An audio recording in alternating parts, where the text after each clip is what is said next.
I already talked about this, but this is an error message you get when running the adapter prerequisite installation wizard.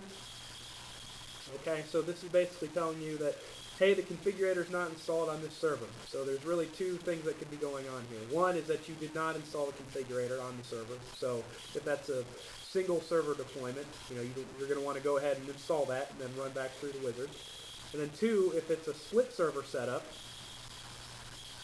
then you can just go ahead and ignore this as long as you've installed the configurator on a different server, and then you can go ahead and install the adapter.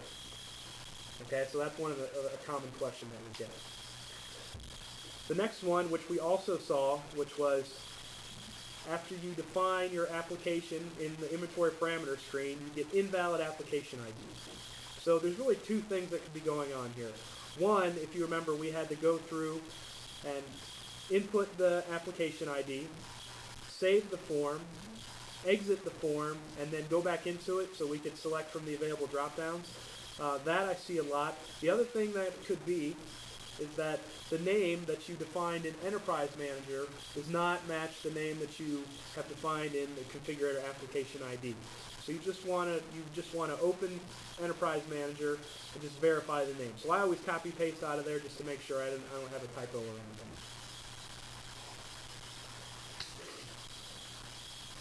Okay. The next error that you get that I commonly see on this screen is this one. Login failed for BDC admin, or it could also say, incorrect, invalid password for BDC admin or whatever username that you defined. So this really means that when you run the configurator setup wizard, okay, I'll just bring that back up.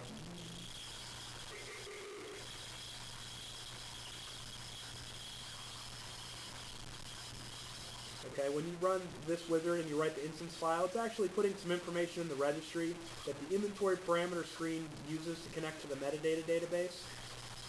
So if that information is not right, you would just need to run the setup wizard again and make sure that you have a username, a user, and password in there that can connect to the SQL Server database. Okay, we do see a lot of errors on this screen. The other error that I will see is that you'll type in the configurator application ID, so we'll put in this example bike, and you save it and exit the form and come back in, and the header namespace is blank. So typically what you'll have to do is just exit Syteline, stop and restart the Infor Framework IDO service, okay, and then go back in, and you should have those, or there should be selections in that drop-down.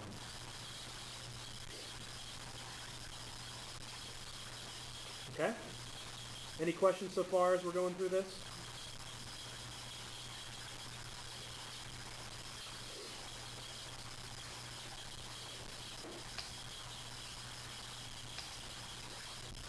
Okay, so this is one error that we saw already.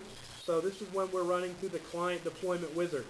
Okay, when we've already ran through it once, and I made an error, or I made an error when I inputted the location of the configurator, so I had to run this wizard again. Okay, and if those files are in use by Syteline, you'll get an error that says, hey, something is using these files, I can't overwrite them.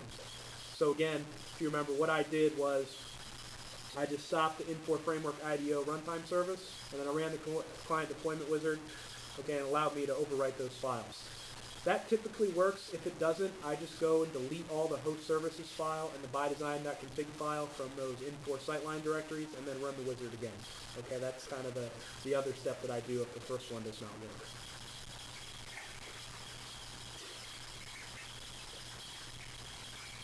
Okay, so this is another error, and we're going to get into some launching configurator errors. Okay, so first one I have here is that you'll launch the configurator from Syteline. It seems to work okay, but you'll get this error. Okay, and what this error is referring to is that the metadata instance file does not exist in the C program files bydesign 6.0 configurator server directory. Okay, so if this is a single server deployment, that would be on the utility server. Okay, and again, as I said earlier, in a split server environment, okay, you would want to make sure that it exists on the configurator server in that directory. Okay, so this is somewhat of a confusing error because people will write that to the, if it's a split server installation, people will write that to the C program files configurator server directory on the utility server, and I still get the error. So it is somewhat misleading. I wish it would say that on what server it's trying to connect to. So just make sure that you have this presentation handy, okay, so that you can refer to this. But that's what that's referring to, okay? So it's really just the location of your configurator server. That bydesign.config instance file does not exist. Okay, and this is one that I had forgotten about. I actually ran into it yesterday. So this can happen from time to time, especially in a split server environment. Okay. This is one that we really don't see too often, but we have seen it. When you launch configurator from Syteline, it fails and it just kind of hangs with this error message. So configurator cannot process your request. Please restart configuration. We have seen that when the server name, the database or the configurator server name includes an underscore. Okay, so that's what the computer name is. And so to get around that, we just put in the IP address of the server name. So when we're running the client deployment wizard, okay, we put in our address of the interactive configurator. Instead of putting the server's name in there, we just put in the IP address. Okay, and then you'll need to make sure that that bydesign.config file is deployed to those existing clients' machines. Now, for the click once deploy client, as long as you rebuild that, the new bydesign.config will be brought down to those clients automatically. But for the end user and administrative clients, you would need to copy that manually. So I realize this is kind of a busy slide, but these are 3 errors that people see a lot of, okay, if they don't have the bydesign.config and the host services files in the right directories, okay? So you'll either get error no load balance URL, the direct URL specified in configuration, or error during execution of global script class, BDC launch config, or some variation of that. So again, typically this is due to the files not existing in the C documents and settings, username, local settings, application data, Infor, WinStudio global scripts directory. Okay, and again, the click once deploy client will copy those directly. Okay, the other clients, the end user and admin client will not, so you just want to make sure that those are there. Okay, we also saw this error. Okay, it's because my installation was missing a file laid down by the .NET Framework 1.1. Okay, and I didn't fix it before because most people see this error.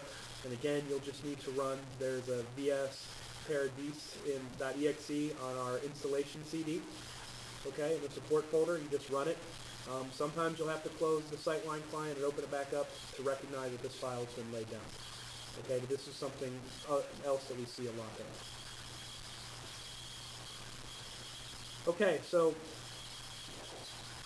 I think we've kind of ran out of time for me to cover upgrading the adapter. If someone would like to go through those steps, I'm more than happy to stick around to do that. Otherwise, this information, I'll have it in this presentation. I know it's an Infor knowledge base article out there. If you cannot find it, Bonnie Folks could